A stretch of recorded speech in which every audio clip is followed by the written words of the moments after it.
اس کا ریزن میں کھنگالنے کی کوشش کیا کہ آخر یہ کلمہ پڑھنے والی بچیاں، آخر یہ مسلمان گھرانے میں پیدا ہونے والی بچیاں، آخر یہ قرآن پڑھنے والی بچیاں، آخر یہ مذہب اسلام کی بیٹیاں کنیز فاطمہ کہلانے والی بیٹیاں غیروں کے ساتھ بھاگ کیوں رہی ہے؟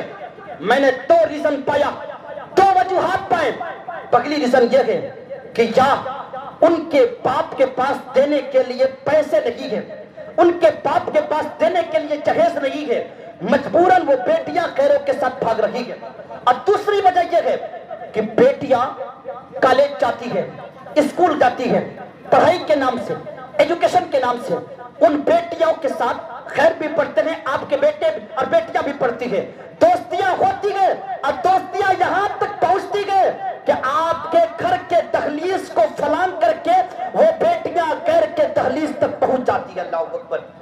اگر آپ چاہتے ہیں نا تو میں آپ سے ایک وعدہ لینا چاہتا ہوں، ایک انقلاب پر پکڑنا چاہتے ہیں آپ ہے نا، اپنی قوم کی بیٹیوں کی حفاظت کرنا چاہتے ہیں نا، اگر آپ چاہتے ہیں نا کہ ہماری قوم کی بیٹیاں گھروں میں سلامت رہیں تو آج ہی عہد کریں کہ محرم میں پیسہ کم خرچ کریں گے، امام حسین کے نام سے ایک یونیورسٹی قائم کریں گے۔ سبحان اللہ۔ سبحان اللہ۔ اگر آپ نے امام حسین کے نام سے یونیورسٹی قائم کر دیا، امام حسین کے نام سے کالج قائم کر دیا، اتنی بڑی آبادی ہے کوئی آپ کی یونیورسٹی، ہے کوئی آپ کا کالج، ہے کوئی آپ کا اسکول، ہے کوئی ایسا کانوینٹ آپ کا؟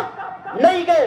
اور جب اللہ اکبر، ایک اور ڈیٹا پیش کر دے رہا ہوں، اسی گجرات کی سرزمین پر ایک سلوگن چلا ہے، ایک آواز اٹھی گئے، ان لوگوں نے پتہ کیا آواز اٹھائی ہے؟ اللہ اکبر، حالات اتنے بد سے بدتر ہیں نا مسلمانوں، کان کھل کے سن لینا۔ ان لوگوں نے کہا کہ جس بھی اسکول میں مسلم کے بچے پڑھیں گے اس اسکول میں ہمارے بچے نہیں پڑھیں گے۔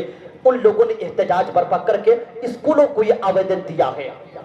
ان لوگوں نے کہا کہ جس بھی اسکول میں مسلمان کے بچے پڑھیں گے ہمارے بچے نہیں پڑھیں گے۔ میں آپ سے پوچھنا چاہتا ہوں، اگر لوہرتکا میں یہ قانون نافذ ہو جائے، لوہرتکا کے اسکول میں اگر یہ قانون آ جائے کہ جہاں ان کے بچے پڑھیں گے آپ کے بچے نہیں پڑھیں گے، تو ان کے بچے پڑھنے والے 90 ہیں، آپ کے بچے پڑھنے والے 10 ہیں، تو اسکول والے کیا کریں گے؟ ان کو نکالیں گے کہ آپ کو نکالیں گے؟ آپ کو نکالیں گے کہ آپ 10% والے ہیں، آپ جائیے، آپ کی وجہ سے وہ بچے نہیں آ رہے ہیں۔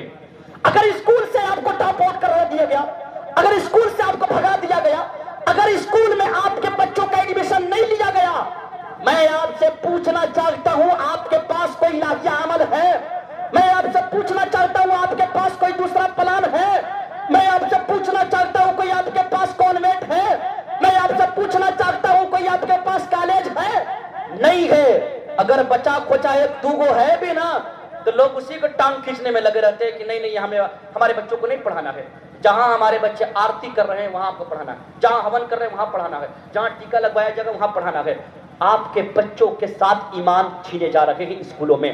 میں بھی لاتہار میں رکھتا ہوں نا، پتہ ہے وہاں پہ بغل میں ایک اسکول ہے، وہاں پہ پڑھایا جاتا ہے تو رام ہے، تو رحیم ہے، تو کرشن ہے، تو بھگوان ہے، یہ پرارتھنا میں پڑھایا جاتا ہے۔ آپ کے بچے پڑھ رہے ہوتے ہیں، کب آنکھیں کھولیے گئے آپ کی نیندیں کب بیدار ہوگی؟ ارے مسلمان اتنا امیر ہے نا، اتنا امیر ہے نا کہ 50 لاکھ کا ڈی جے کر سکتا ہے۔ آپ کہیں کیسی بات کر رہے ہیں مفتی صاحب، 50 لاکھ کا ڈی جے؟ ہاں لاتہار، آپ لوہرتکا کی سرزمین پر آئیے، 50 گاؤں میں بھی اگر 50,000 کے ڈی جے ہوتے ہیں 100 گاؤں میں تو ظاہر سی بات ہے کتنا ہوگا؟ 50 لاکھ روپے ہوا کہ نہیں ہوا جی؟ میں کہتا ہوں کہ ایک بار سادگی کے ساتھ محرم منا کر کے امام حسین کے نام سے اسکول اور کانوینٹ اور کالج قائم نہیں کر سکتے آپ؟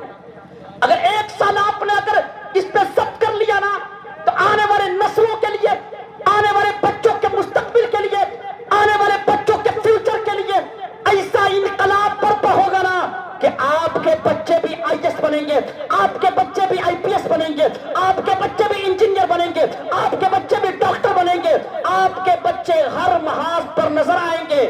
آج کتنے لوگ ہیں آپ کی آبادیوں میں پڑھے لکھے لوگ؟